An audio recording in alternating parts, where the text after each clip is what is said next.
So ఇప్పుడు మేము ఎక్కువ ఫోకస్ చేసేది మనోధర్మ సంగీతం. సో మనోధర్మ సంగీతం అంటే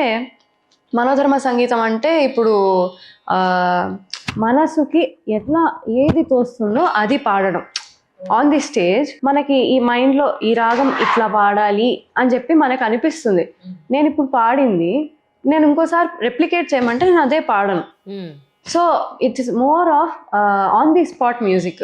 అండ్ పాడేది కూడా ఆన్ ది స్పాట్ కృతులకి కానీ వాటికి కూడా on the spot improvisations within the boundary of raga and tala. ఆ రూల్స్ అవన్నీ కూడా అబైడ్ అవుతూ వాటి మీద మనము డెవలప్ చేసుకుంటూ పాడుతూ ఉండాలి. ప్రాక్టీస్గా ఎర్లీ మార్నింగ్ చేస్తే బాగుంటుంది అని అంటారు కదా, మీరు ఎప్పుడు ప్రాక్టీస్ చేస్తూ ఉంటారు? మేము ఇంతకు ముందరంతా ఎర్లీ మార్నింగ్ ప్రాక్టీస్, తర్వాత కాలేజ్ నుంచి వచ్చినాక ఈవినింగ్ ప్రాక్టీస్ అట్లా చేసేవాళ్ళం. ఇప్పుడు నాకు డ్యూటీస్ అంతా కూడా చాలా కష్టంగా ఉంది. So hectic 36-48 hours duties, stretch హాస్పిటల్స్లో ఉండడము అది.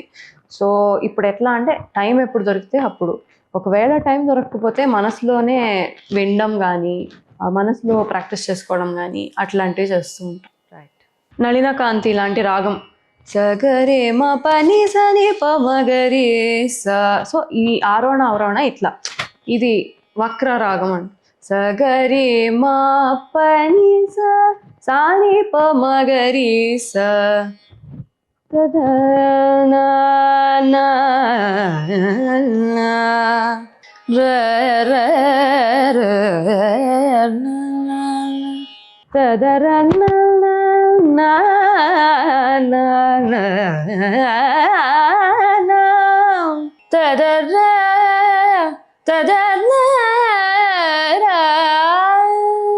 ఇప్పుడు మేము పాడి ఆ సగరి మా పని సాని పమగరి స.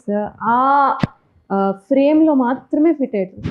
గ సగరి మమగరి సని పని సగరి మా పని సగరి పమగ. సో మీరు ఎప్పుడైనా ఆ ఫ్రేజెస్ని తీసుకుంటే అది ఆ ఆరోహణ అవరోహణలోనే సెట్ అయ్యేటట్టుగా పాడారు. సో కానీ అవన్నీ సంగతులన్నీ ఆన్ ద స్టేజ్. ఇప్పుడు మేము పాడినప్పుడు మళ్ళీ మేము పాడమంటే మేము సేమ్ పాడలేము. Something within that structure but something different పాడతాం. ఇది రాగాలాపన. సేమ్ ఏదైనా కృతి తీసుకుంటే దానికి స్వరకల్పన పాడచ్చు. సగరి మా పని సాని పమగరి సగరి మా పని అని ఇట్లా స్వరాలు పాడుతూ నీ పాదమే గతి అని ఒక కృతి ఉంది, దానికి పాడు. సగరి మా పని పాదమే గతి అని ఇట్లా దీనికి స్వరాలు అల్లుకుంటూ పాడడం స్వరకల్పన. సో ఇవన్నీ ఆన్ ది స్పాట్ ఇప్పుడు నేను ఏం పాడాను అనేది అప్పటికప్పుడు డిసైడ్ అవుతుంది. సో అది ఆ తాళానికి సెట్ అవ్వాలి, ఆ రాగానికి ఒక ఆరోహణ అవరోహణలో ఫిట్ అవ్వాలి, ఆ రాగం బ్యూటీ పోకూడదు. సో ఇవన్నీ ఉంటాయి రూల్స్. నేను ఇన్స్టాగ్రామ్లో ఒక రీల్ చూసాను, ఒక పెద్ద ఆవిడ తాళం వేస్తూ పాడతారు చాలా. అరుణ సాయిరామ్ చెప్పగానే మీకు అర్థమైపోయింది. సో ఆవిడ కూడా కర్ణాటక సంగీతమేనా? అవును, ఆమె కూడా కర్ణాటిక్ మ్యూజిక్ ఆర్టిస్టే. ఇప్పుడు ఏదైతే ఆవిడ నేను ఇప్పుడు చెప్పాను అంటే ఆ స్థాయి ఇప్పుడు మీరు నేర్చుకుంటున్నాను అనుకోవచ్చు. అంతే కదా? ఆవిడ పాడితే ఏంటో అసలు బా, అవును, మామూలుగా ఉండదు అసలు, చాలా బాగుంటుంది. అవును, చాలా లైఫ్ లో ఏదైనా మిస్ అయింది అని ఉంది అంటే సంగీతమే.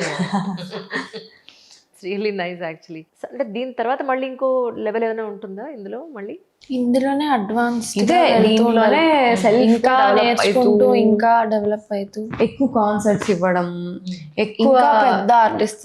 ఇప్పుడు రైట్ నో మేము ఇంకా చిన్నగా అంటే యంగ్ ఆర్టిస్ట్ అనుకోవచ్చు. ఇంకా తర్వాత ఏజ్ ప్రోగ్రెస్ ఇంకా బాగా నేర్చుకొని డెవలప్ అవ్వాలి. అంటే స్టేజ్ పెర్ఫార్మెన్స్ అవి ఎవరైనా ఇన్వైట్ చేస్తే వెళ్తున్నారా? చేస్తూ ఉంటాం. మొన్న కూడా కృష్ణగాన సభలో ఈ సభ వాటిల్లో కాకుండా ఇప్పుడు మనకి ఏదైనా పెద్ద పెద్ద అకేషన్స్ అవుతూ ఉంటే అవును వెళ్తూ ఉంటాం. అందుకని అడుగుతున్నాను, ఎవరైనా సో ఇన్వైట్ చేస్తే డెఫినెట్ గా మీరు వెళ్తారు.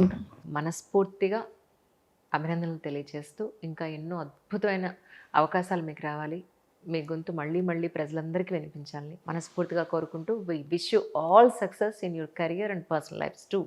Really thank you so much once again. Thank you.